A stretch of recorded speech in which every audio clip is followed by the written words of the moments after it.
سے اپنے دین کا کام لیں گے، وہ تم سے بڑے بڑے کام لیے جائیں گے۔ عبداللہ بن مسعود رضی اللہ تعالیٰ عنہ وہ مشہور صحابی ہیں، وہ بڑے فقیہ ہیں، بڑے ذی علم ہیں۔ ان کو کوفے میں رکھا گیا تھا تعلیم و تبلیغ کے لیے، تو انہوں نے بہت کام کیا وہاں۔ ایک مرتبہ وہ کہیں سے گزر رہے تھے تو ایک گانے والا گانا گا رہا تھا، گویا تو گا رہا تھا۔ ابن مسعود گزر رہے تھے تو کان پر وہ گانے کی آواز پڑی، تو سر پر کپڑا ڈال لیا کہ ایک منکر چیز ہے، ایک ناجائز چیز ہے، گا رہا ہے۔ وَإِذَا مَرُّوا بِاللَّغْوِ مَرُّوا كِرَامًا، کہ جب یہ لغو چیز پر سے گزرتے ہیں تو بزرگانہ انداز سے وہاں سے گزر جاتے ہیں۔ تو کپڑا ڈال کر کے وہاں سے گزرے اور یہ کہتے ہوئے گزرے کہ کتنی اچھی آواز ہے، کاش کہ یہ آواز قرآن شریف پڑھنے پڑھانے میں ہوتی۔ میری بات سمجھ میں آ رہی ہے؟ صلاحیتوں کو دین پر لانے کے پر لیے بات ہے، کتنی اچھی آواز ہے۔ یہ نہیں کہا یہ آدمی نکما ہے، یہ نہیں کہا کہ یہ نکما ہے، فضول میں پھنسا ہوا ہے، کیونکہ یہ کبر ہے۔ کسی کو حقیر سمجھنا ہماری دعوت میں نہیں ہے۔ مولانا علی اللہ صاحب رحمۃ اللہ علیہ فرماتے تھے کہ ہماری دعوت اور تبلیغ تو خوبیوں کا لین دین ہے۔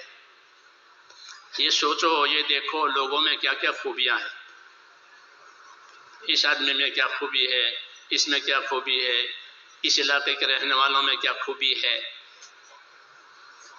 یہ ایک نظر ہے یہ دعوت کے لیے، کیونکہ ہم کو لوگوں کی صلاحیت چاہیے، لوگوں کا مال متا نہیں چاہیے دین کے لیے۔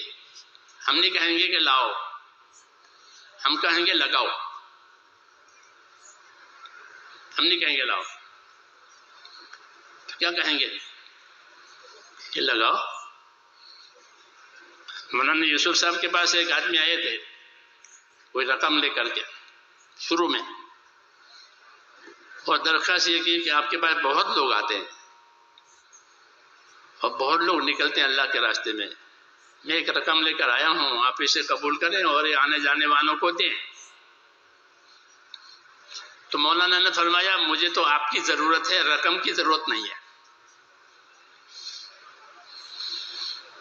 یہ بھی نہیں کہا کہ تیری رقم نہیں چاہیے، یہ نہیں کہا، منع ہے، کیونکہ وہ محبت سے پیش کر رہا ہے۔ تو محبت کے جواب میں تکبر نہیں ہوتا کہ نہیں چاہیے۔ مولانا نے یہ جواب دیا کہ مجھے تو آپ کی ضرورت ہے، رقم کی ضرورت نہیں، آپ آ جائیے۔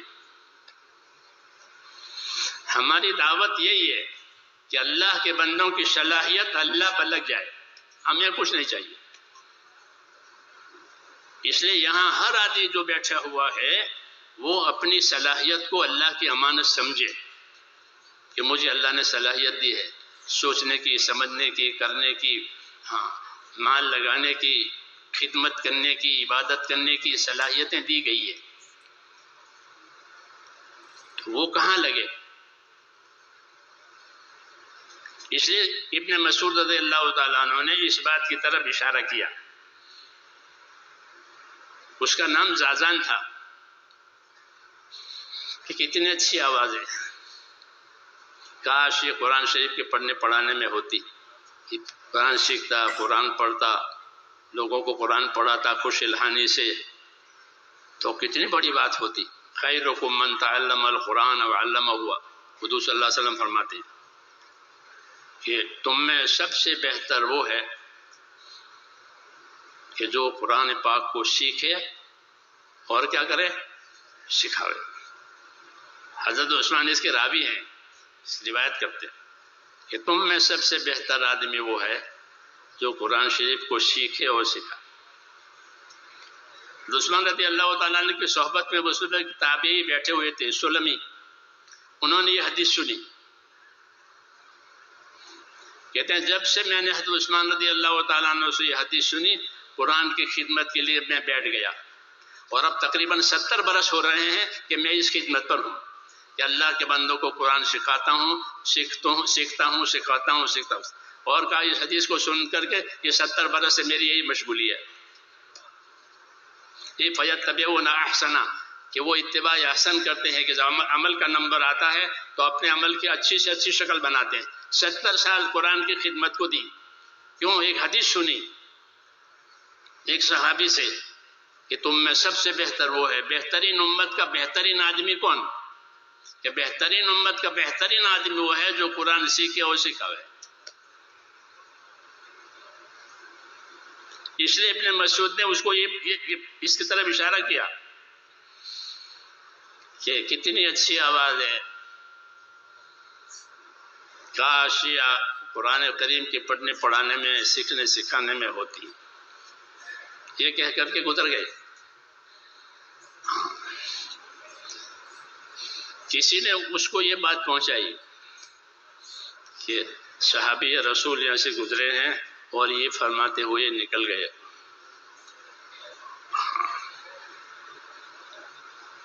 یہ طریقہ ہوتا ہے آدمی کی صلاحیت کو ابھارنے کے لیے۔ بس اس نے وہ گانا چھوڑ دیا اور ابن مسعود کے پیچھے ہو گئے تلاش کر کے، اور ان کے شاگرد بنے، ان کے علوم سے فائدہ اٹھایا۔ جب آپ سے یہی سیکھنا ہے جس کی آپ نے دعوت دی کہ کتنا اچھا ہوتا ہے یہ قرآن کے پیچھے۔ تو میں یہ بات کہہ رہا تھا میرے دوستو کہ امت کی صلاحیتیں بہت زیادہ ہیں، ہاں بہت۔ یہ جو بیٹھے ہوئے ہیں یہ سب صلاحیتوں کے مالک ہیں، اس میں کوئی ناکارہ نہیں ہے، کوئی بیکار نہیں ہے۔ اللہ نے کسی کو بیکار پیدا ہی نہیں کیا، جی ہاں، ہر کسی کو ایک کام کے لیے پیدا کیا ہے۔ ہر کسی راہ بہرے کارے ساختن، کہ ہر کسی کو کسی کام کے لیے پیدا کیا۔ انگوٹھا ایک کام کے لیے ہے، اور انگلی شہادت کی انگلی ایک کام کے لیے ہے، جی ہاں۔ اب تو اس کی بات کھل گئی، انگوٹھے کے نشان لیتے لوگ، جی ہاں۔ یہ دلیل علامتیں ہیں کہ ہماری صلاحیتیں جو ہے کہاں لگے۔ دعوت میں یہی بات کرانی ہے۔ مولانا محمد یوسف صاحب رحمۃ اللہ علیہ فرماتے تھے کہ ہم تو اس محنت کے ذریعے سے، اس دعوت کے ذریعے سے امت کو ایک غلطی میں سے بچانا چاہتے ہیں، جس غلطی میں امت پھنس گئی ہے۔ کہ وہ کیا غلطی ہے؟ فرمایا وہ غلطی یہ ہے کہ آدمی اپنی صلاحیت کو اپنی سمجھتا ہے، مالی صلاحیت ہو، دوسری صلاحیت ہو، یہ میری اپنی صلاحیت ہے، میں جو چاہوں اس میں کروں، میں جو چاہوں کروں، میرا اپنا ہے۔ حالانکہ اس کا اپنا نہیں ہے، اس کو اللہ نے بطور نعمت کے دیا ہے، جو بھی دیا ہے، اور بطور نعمت کے دے کر کے اس کو بطور امتحان قرار دیا ہے کہ ان نعمتوں میں رکھ کر اللہ تمہیں دیکھیں گے کہ تم کیسا کرتے ہو۔ اس لیے جتنی نعمتیں ہیں، جتنے اسباب ہیں، اس کی دو حیثیتیں ہیں۔ ایک حیثیت اس اسباب کی یہ ہے کہ وہ نعمت ہے، تندرستی نعمت ہے، اولاد نعمت ہے، مال نعمت ہے، سمجھ نعمت ہے، قوت نعمت، سب چیزیں نعمت ہے۔ یعنی اللہ کا انعام ہے۔ نعمت ہونے کا مطلب یہ ہے کہ اللہ نے بغیر مانگے اپنے بندوں کو دیا ہے، اور دیتے رہتے ہیں، دیتے رہتے ہیں، اور سوال کرنے کا انتظار نہیں کرتے کہ کوئی سوال کرے اور دیں، ایسا نہیں ہوتا۔ اللہ کی سنت یہ ہے کہ وہ نعمتوں کے دینے میں اپنی طرف سے پہل کرتے ہیں۔ معصور دعاؤں میں ہے اللہم یا مبدع النعم قبل استحقاقها، کہ وہ پروردگار کہ جو اپنی طرف سے نعمت دینے میں شروعات کرتے ہیں، حالانکہ اللہ پر کسی کا کوئی حق نہیں ہے۔ اللہ پر کس کا حق ہے؟ کہ اللہ پر کسی کو کوئی حق نہیں کہ بھئی ہمارا حق ہے لاؤ۔ جیسے لوگ مانگتے ہیں، حکومتوں سے اپنا حق مانگتے ہیں، ایک دوسرے سے اپنا حق مانگتے ہیں کہ ہمارا حق ہے۔ اللہ پر کسی کا کوئی حق نہیں ہے۔ کیوں کہ اللہ سب چیزوں کا مالک ہے، اس کا کوئی شریک نہیں کہ حق مانگے. بھائی بھائی کا شریک ہوتا ہے وہ حق مانگے گا؟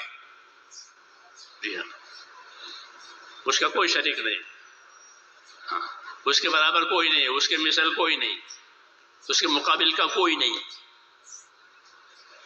ہاں، تو پھر جو دے رہے ہیں تو